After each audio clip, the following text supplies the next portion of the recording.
मैं चाहता हूं कि आप तमाम लोग हिंदुस्तान के अंदर ही नहीं पूरी दुनिया के अंदर जिस तरीके से उर्दू की मोहब्बत को दुनिया के कोने कोने गांव देहात शहर कस्बे तक पहुंचाने का काम कर रहे हैं, मेरे भाई अनीस साबरी के लिए ज़ोरदार तालियां बजा दीजिए। और राहत इंदौरी साहब का एक शेर है, मैं समझता हूँ एक शेरों की लाइब्रेरी अगर आपको कहीं देखनी हो तो अनीस साबरी के पास देख लें। और उनका भी एक शेर है कि इसी गली में वो बूढ़ा फ़कीर रहता था, ये आपके लिए है कि इसी गली में वो बूढ़ा फ़कीर रहता था, तलाश करो खजाना यहीं से निकलेगा। तो ये आपके नज़र मेरा शेर है। और मैं ये कहना चाहता हूँ क्योंकि दिल्ली सरकार का बहुत बहुत शुक्रिया, माननीय मुख्यमंत्री अरविंद केजरीवाल साहब का शुक्रिया, आतिशी जी का शुक्रिया, दिल्ली के हमारे सौरभ भारद्वाज साहब मंत्री साहब का। मैं दिल्ली के डिप्टी मेयर के नाते यहाँ नहीं आया हूँ। मैं जब अपने स्कूल लाइफ हो या कॉलेज हो उस दौरान भी आपकी तरह पीछे रहता था। उर्दू के फेस्टिवल के अंदर जब जब होता था, और जितने भी उर्दू से मोहब्बत करने वाले हैं, और यकीन मानिएगा मेरा ये मानना है, मैं कभी भी इन वीआईपी सीट्स को मुझे पसंद नहीं है, मैं तो किसी चौराहे पे कोने पे भी आके आ जाऊं, जो उर्दू की मोहब्बत करने वाला होता है वो आशिक उर्दू होता है।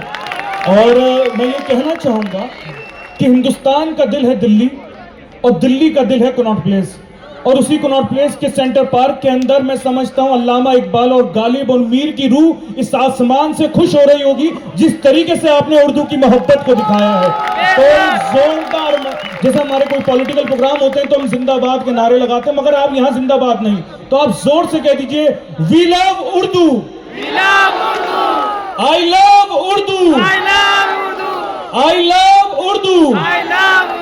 तो मैं समझता हूँ जो अगर ये कहते हैं कि हिंदुस्तान के अंदर उर्दू मर गई है, जब तक अनीस साबरी जैसे लोग हैं, उर्दू एकेडमी जैसे लोग हैं, तो उर्दू मर नहीं सकती, उर्दू हर कोने कोने तक जाएगी। बहुत बहुत शुक्रिया, थैंक यू सो मच। और अनीस के लिए बस बिल्कुल लाजवाब इंसान, एक माहौल बना देते हैं, यही उर्दू है। ना यहाँ कोई हिंदू है, ना मुसलमान है, ना सिख है, ना ईसाई है, यहाँ तो सिर्फ और सिर्फ आशिक उर्दू मौजूद है। Thank you so much Anees मेरे भाई, और आपकी मोहब्बत यहाँ तक खींचते हुए आई, लाजवाब। और मैं चाहूँगा चंद एक लाजवाब एक शेर से फिर नवाज दूँ। मैं जिस तरीके से आले भाई ने ज़बरदस्त तकरीर की, और उसी पे चंद मिसरे के राह मुश्किल को भी आसान बनाया जाए, जो है मुश्किल उसे आसान बनाया जाए, मसला मजहब व मिल्लत का उठाने वालों पहले इंसान को इंसान बनाया जाए। मैं बहुत बहुत शुक्रगुजार हूँ। आले मोहम्मद इकबाल साहब एक ऐसी शख्सियत हैं दिल्ली की सरजमीन पर, जो ये नहीं देखते कि कोई बड़ा है या छोटा है, अगर उनको काम करना है तो वो करते हैं। मैं आज भरे मजमे में और सेंट्रल पार्क में बोल के जा रहा हूँ कि मेरे वालिद मोहतरम के वक्त में आले भाई ने जो मेरी हेल्प की, मेरी इमदाद की अल्लाह की इनायतों से, तो वो कोई नहीं कर सकता। एक बार ज़ोरदार तालियाँ उनके लिए भी बजनी चाहिए। बहुत बहुत शुक्रिया, बहुत शुक्रगुजार हूँ दिल्ली एकेडमी का और पूरी एकेडमी टीम का कि उन्होंने इतना ज़बरदस्त फेस्टिवल कराया अतर भाई, कि मैं शुक्रगुजार हूँ। और उर्दू की खिदमत इसी तरीके से होती रहनी चाहिए।